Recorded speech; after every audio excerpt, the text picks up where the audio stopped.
Assalamu alaikum wa rahmatullah. Welcome here. This is your host, Muawiyah Taka. And here we're going to continue our series, Prophetic Chronicles, where we discuss the lives of the Prophet from Adam alayhi salam all the way to Muhammad sallallahu alayhi wasallam. And we are still continuing on the journey of the family of Ibrahim. We've kind of moved on specifically from Ibrahim. We spoke about his early life, giving dawah to his people, leaving that place, going to Palestine, having Ismail, and then having Ishaq.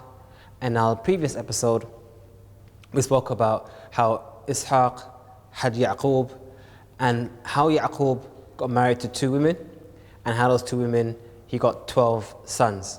So in brief revision of that incident, because it's very important for the story, Yaqub wanted to get married to the younger of the two sisters. His dad said 7 years, he did it, but they had a tradition where you have to marry the older one first before the younger one.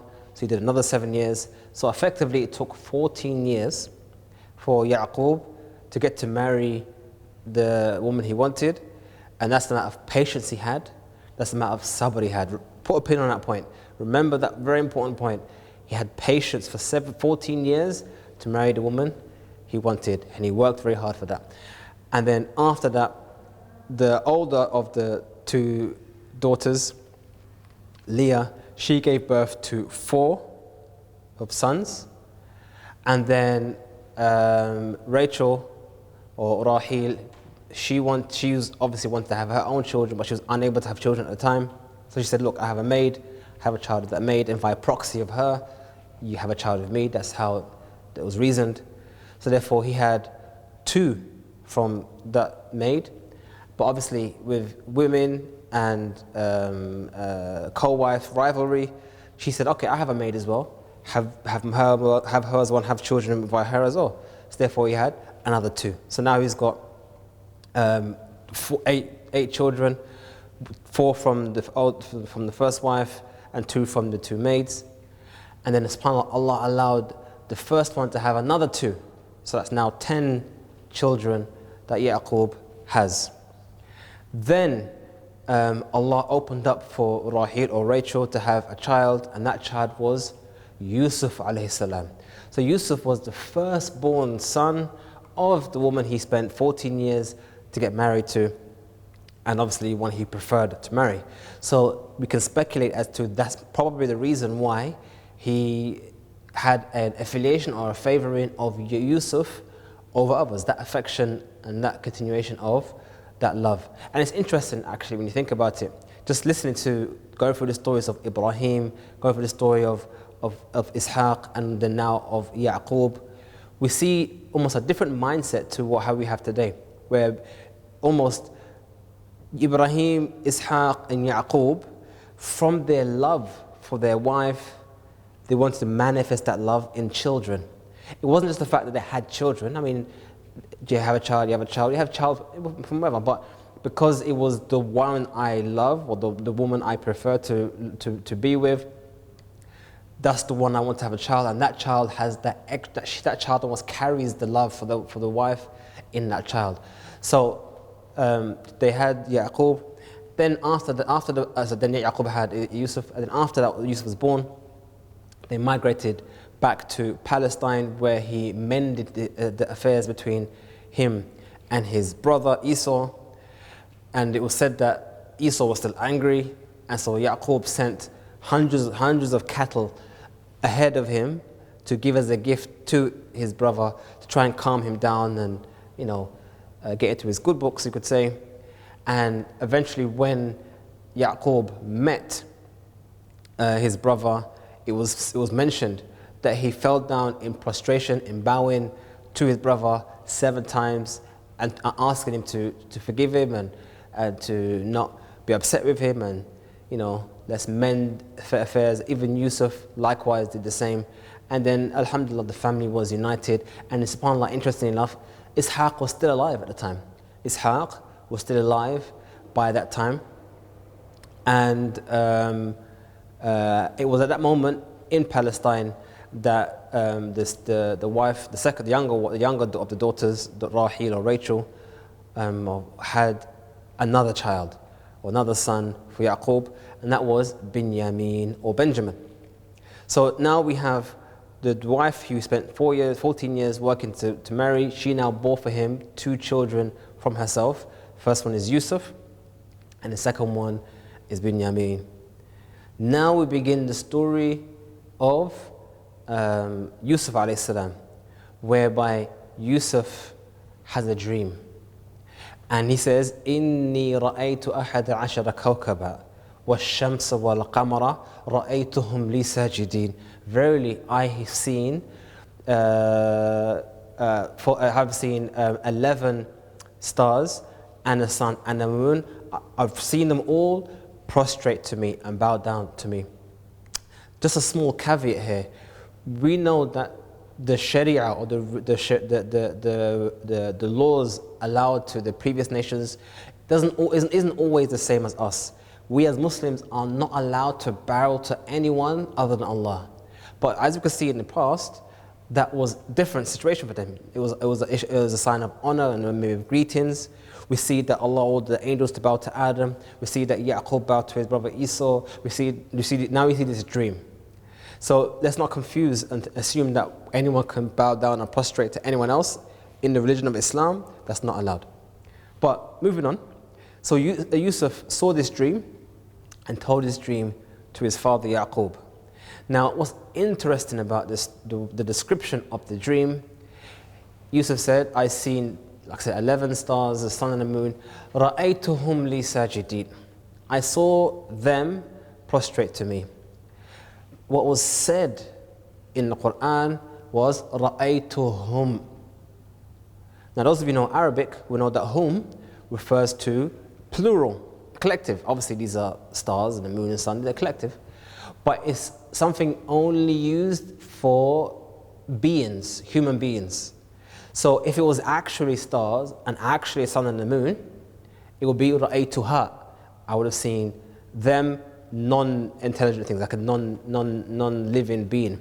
But what was said was hum, indicating that Yousuf actually understood that the stars and the sun and the moon were people. Although he saw the stars, he kind of understood the meaning of the dream, but not how that would happen, what would lead to that happening. And that's why his father said to him, don't tell your brothers, because they will understand as well.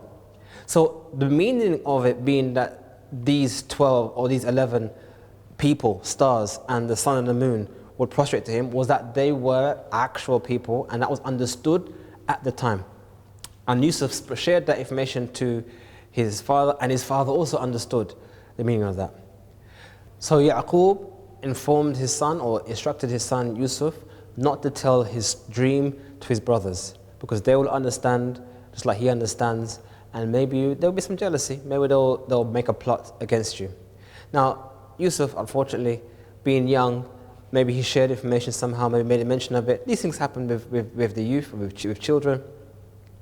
And as a result of that, the jealousy got to them, and they made a plot to kill Yousuf. Now, we see this happen so often, this issue of jealousy. We saw it rear its head with Iblis, we saw it raise its head with Qabil. We constantly see this issue of jealousy, and that's why jealousy is one of those, or hasad is one of those feelings and traits that eats and destroys actions, because it leads a person to act irrationally and fall into sin.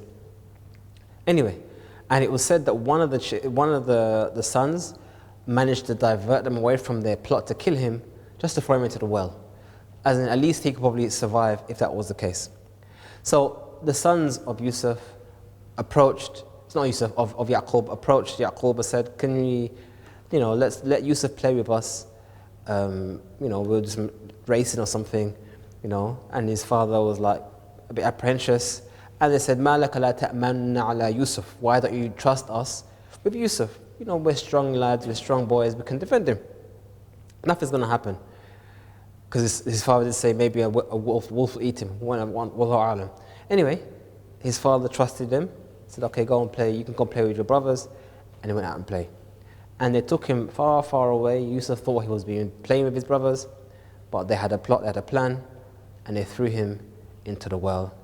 And they took his qamis or his shirt or some kind of cloth that he was wearing, and they doused it with blood from an animal, and then they returned to their father to tell the lie. So they went to Yaqub said, oh, ya abati, look what happened. Look, Yousuf, akalahu dhib, a wolf ate him. Subhanallah. Now, Yaqub saw the evidence, but didn't believe it. You see, Yaqub saw the evidence, but didn't say, oh, subhanallah, Yousuf is dead, I've lost my son. Rather, he understood that there was a plot here, but he had no evidence to support it.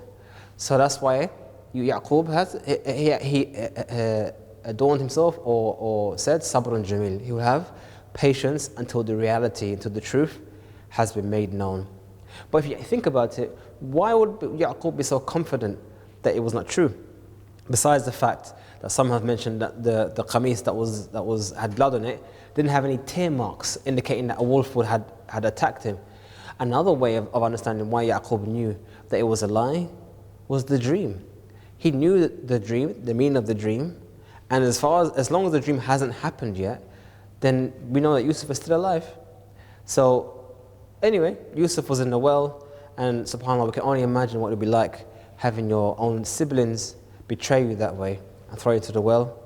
But subhanAllah, Yousuf being a prophet, being a Nabi, being someone who was righteous, raised by a Nabi, raised by a grandson of a Nabi, raised by a great-grandson of being a great-grandson of another Nabi, we can see here that Yousuf is from a good family, good lineage. There was a traveling party, travelers who came by and wanted to get some water from the well, and ya Bushra, look at this, we found a ghulam, a small boy in a well. So rather than doing the right thing as to find out who does this child belong to, where's this family, they decided to take him to where they were traveling to, which is Egypt, and decided to sell him for a few coins, dirahim ma'duda, so a few shekels, a few silver pieces. And what's interesting here to understand is that it says in the Quran, thamani bakhs, as in a useless, insignificant, not worthy of that price, not worthy of that value price, indicating that they were so indiscriminate, they didn't really give any value to Yousuf, although he was extremely more valuable than what they had. But they did so with a few pieces of silver, or a few pieces of shekels. And he was sold to Al-Aziz, or one of the nobles, one of the rich people of Egypt. So now Yousuf is now taken from his brothers, thrown into a well like trash, and then it was taken as a hostage, you could say, by these travelers, and now sold into slavery. SubhanAllah, the trials and tribulations that Yousuf had to endure, but yet Yousuf, SubhanAllah, remained steadfast, remained upon Islam, remained upon Tawheed, and didn't waver. That's one of the most amazing things to think about. If you think about people who've been through trauma, if you know someone who's been through trauma, what's common in this day and age is when people go through trauma, they feel the viets of giving up hope and despair. But not Yousuf. Yousuf had patience. So the Aziz, the nobleman who bought Yousuf, he went home, brought home Yousuf to his wife and said, look after this young boy. Hope maybe he'll bring us benefit, or we can adopt him as a son. Maybe some use from him. And subhanAllah, if you think about it, he was so cheap. With how many bucks, a few coins, whatever. What could go wrong? So Yousuf at this time was still very young, and as time moved on, and now Yousuf grew up now as a young man. He's no longer a young boy, he's now a young man. The wife of the Aziz had an eye for Yousuf. She saw the beauty of Yousuf. She saw how Yousuf grew up, how he's now matured, and how he's a nice, strong, handsome man. And she had a thought to commit sin. So as Allah mentioned in the Quran, غَلَّقَتِ الْأَبْوَابِ, so she made a plot one day and closed all the doors to get absolute privacy with Yousuf. No one can come and disturb her and Yousuf in what she wants to do. And then she approached Yousuf to do sin, to do fahisha. Think about that for a second and make dua to Allah that Allah doesn't test you like Yousuf was tested. Yousuf had the opportunity to do sin, and nobody would have known. The doors were closed. There was no reason to speculate and suspect any wrongdoing, because he was effectively their adopted son. No one would have ever known. You can almost say it was the perfect setup for sin to be done in private. But what did Yousuf say? No way. He refused. How could I betray my Aziz? How can I betray the one who raised me, looked after me, with such a betrayal? He refused. So Yousuf tried to escape, and in the attempt of trying to escape, she tried to grab him and tore a part of his qamis, a part of his shirt, and he managed to get away. But then the accusation was made, oh, Yousuf tried to attack me. We've heard it so many times, where someone would accuse a man of sexual indecency, where the actual accusation is absolutely false and a lie. But when the Aziz analyzes the situation, looked at it, what did he find? He found that the shirt was torn from the back and not torn from the front. Surely if Yousuf was trying to attack her, he would do so from the front. It makes no sense that in his attack of her from the front, the shirt from the back would be torn. And it was at that point that the Aziz understood what was really going on. He understood that she was the one who was lying. And therefore Yousuf wasn't punished. But what did happen though, is that the rumors started to spread. The woman of the Aziz, she seems to be infatuated with this boy. What's wrong with her? Why is she infatuated with him? So what she did, she wanted to remove and want to explain to the people, her people, what's happening. So she got her friends to come round, and then she invited Yousuf to come in so that they can see Yousuf. And when they saw Yousuf, as they were cutting fruits, they cut their hands in being so shocked by the beauty and the handsomeness of Yousuf. And this is ma hadha bashar, this is not a human being, it's like an angel. So then they realized exactly why she was so infatuated with Yousuf, because they saw what she saw. And because of this now, Yousuf felt frightened and concerned that this fitna is going to consist and persist with him, and he actually asked the Aziz to please put him in jail so that he could save himself from this. And this is what I want to end on. This point here, I want to end the story of Yousuf, or end this part of the story of Yousuf. Think about that for a second. Yousuf preferred jail than to sin. And on top of that, Yousuf didn't trust his own nafs. Akhsha, he feared for his own self and preferred to be locked away than to have this thing persistent, indicating that sins, if a person constantly has sins made available to him, at some point maybe he'll fall into that sin. In our next episode, inshallah, we will continue our story of Yousuf. Assalamu alaikum wa rahmatullah.